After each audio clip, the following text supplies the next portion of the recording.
Welcome to Table and Plate Project Delta podcast.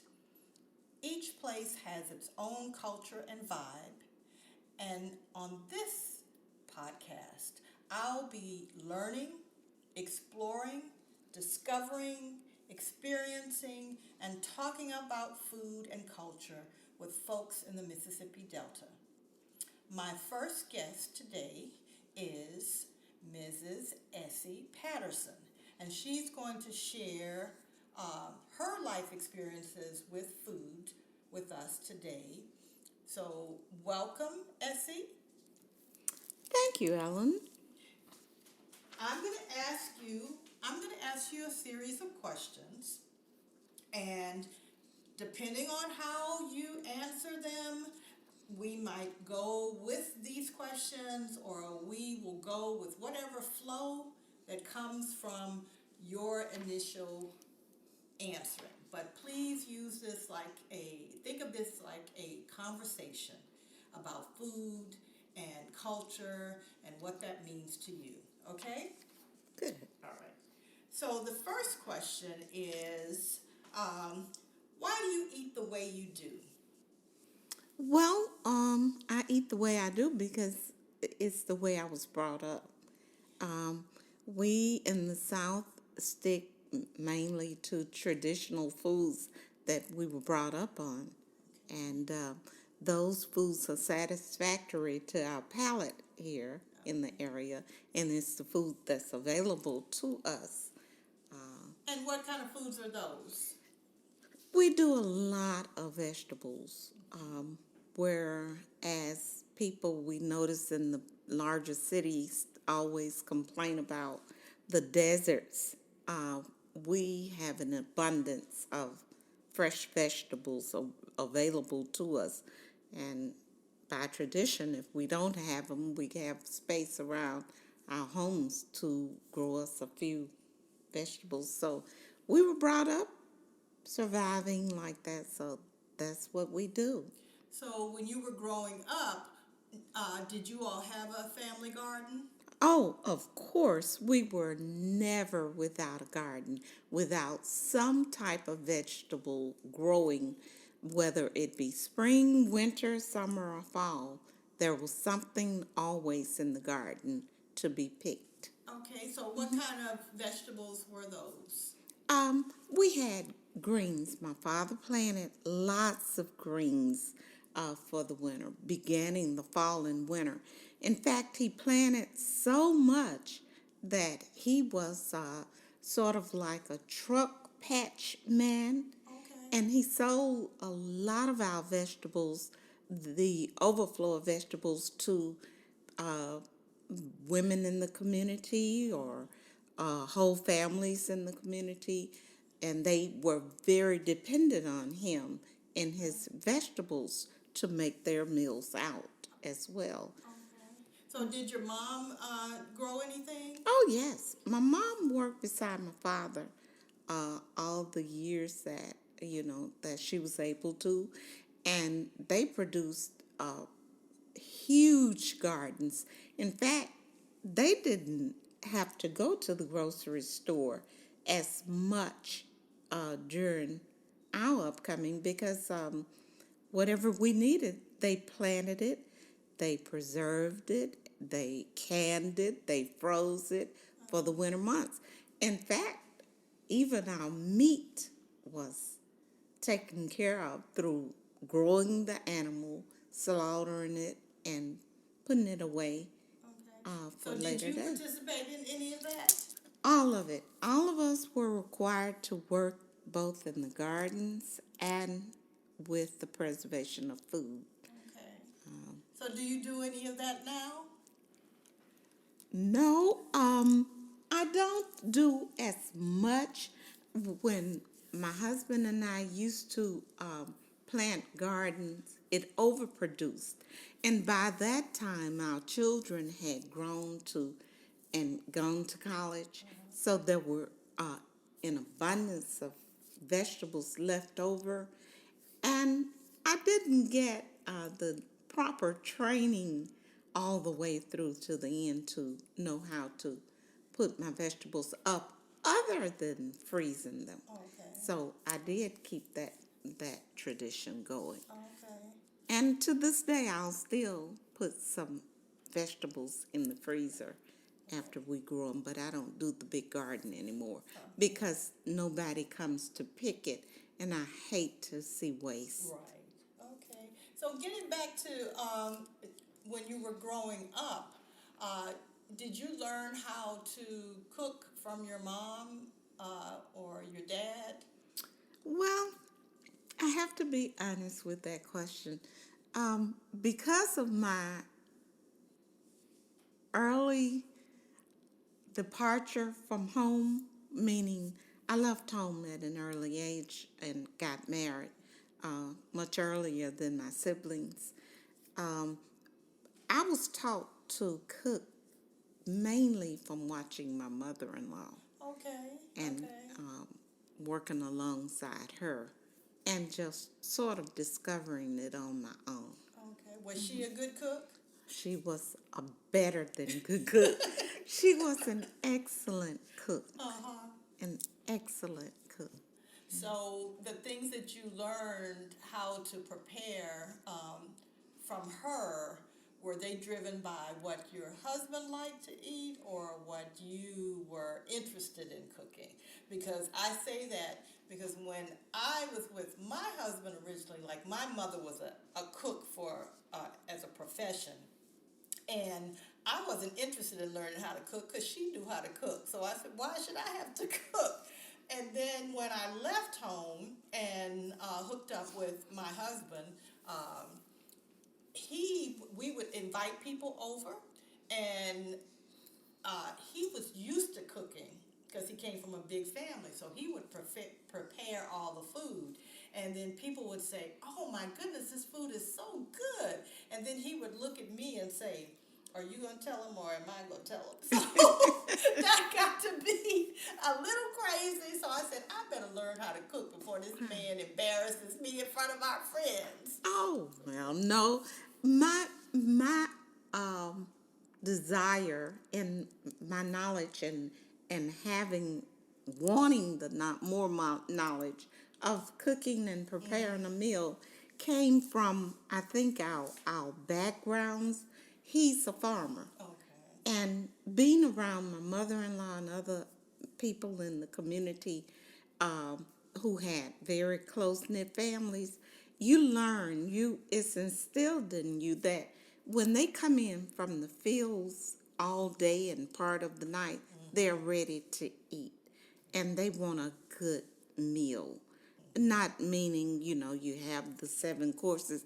It just means that you want to prepare them something hot and nutritious to eat. And my desire to learn more came from not what he liked to eat, but what he needed to eat. Okay. So I remember, and the reason I think that, and we're in your kitchen, so this is live and real in terms of uh, everyday living. But I think the reason why I wanted you to be my first conversation, part of my first conversation, is because you invited me to my first dinner in the Delta. And I remember we were sitting in the kitchen, and Mike, your husband, he came in from the field, and he had been working, and Exactly. he nodded and said hello, and then he went back straight into the bedroom, and then when he came out, he was all cleaned up, and he had on a nice little shirt and pants, and I just thought it was so sweet. I said, goodness, this man has to be tired. Yes. And he went in there and showered and everything and came out here so that he could look presentable, I guess. Right. And you all kept talking about, this is just a plain meal. This is a country meal. And I just enjoyed myself to death. I think I probably ate too much, but I really appreciated that. It made me feel very much at home. Oh, well, good, and we're glad you enjoyed it. That's how we are in these families. If you come in and it's around dinner time. In my kitchen and as is in other kitchens up and down this road, and we call it road, not streets, because we live in the country. You can go in at dinner time. You All of us always have enough to share. Even though we don't cook a whole bunch, it's enough to feed another person. And he's delighted. He was always delighted to have someone to come in, during dinner when he's finished and sit down and have a good conversation with. He enjoyed having you as much as you.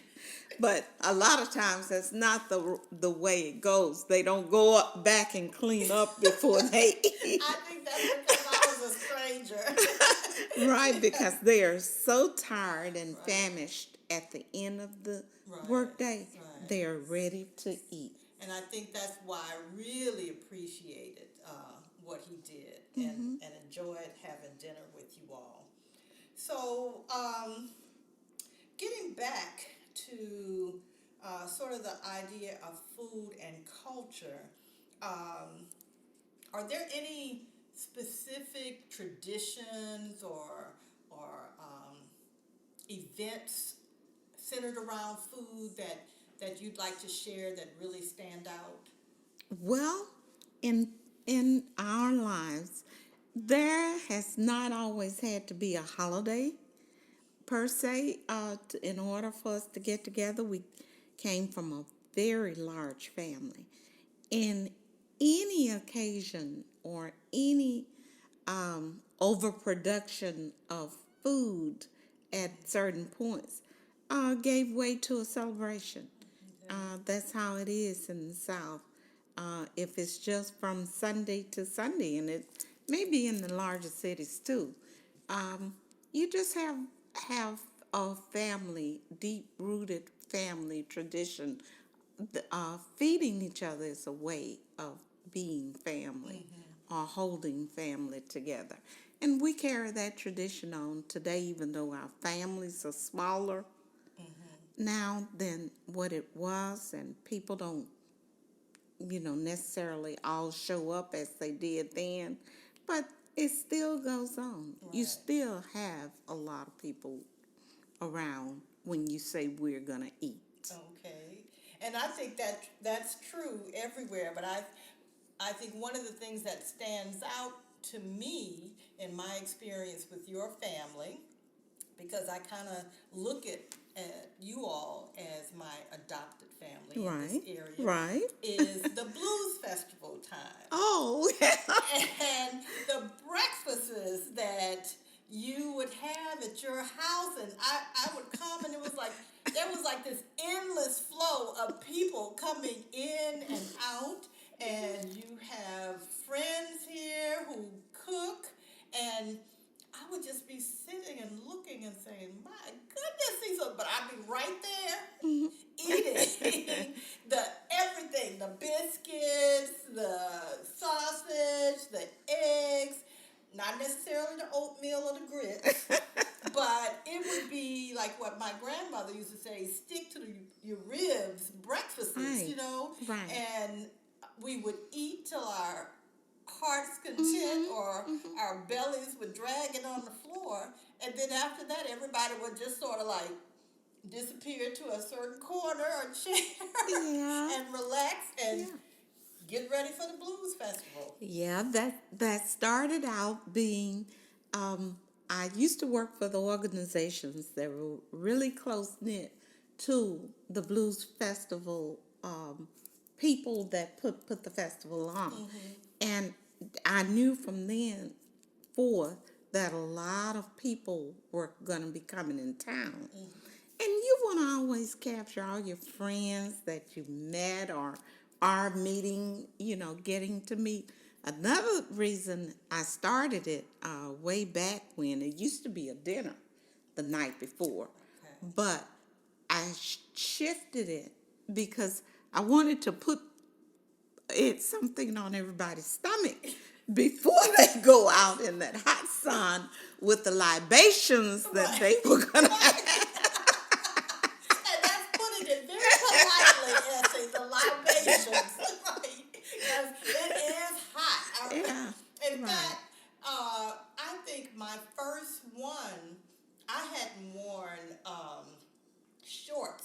years because I'm sort of generously endowed, and I was just just didn't want to show my legs and thighs and stuff, even though everybody else would say, "Oh, it looks good," But it was so hot Yes. that I wore shorts the first time in years. And Lord, I was so happy I had those shorts, so I couldn't believe it Yes. because it was hot. It is but extremely lots of fun, hot. lots Yeah. of fun. Yeah. Yeah. So that food helps. Yes, In yes. more ways than one. Okay. So, is there anything else that you'd like to share with me in terms of your thoughts on food or? Well, I know that I'm not Chef Boyardee, and I know that I have a long way to go in knowing how to prepare certain dishes. But I'm always looking for a new dish because I like tasting different dishes. When I travel, I try to make sure that I get a taste of something that I haven't had before. I'll try it. And I think we should have more of an appreciation for trying foods that we're not used to. Okay. It wakes up the palate. Okay. Yeah. Well, Essie, I really appreciate you being my first person to hold a conversation with me. And I look forward to lots and lots of more meals at your house. Thank you for having me, and you're always welcome. Thank you. Bye-bye. Bye.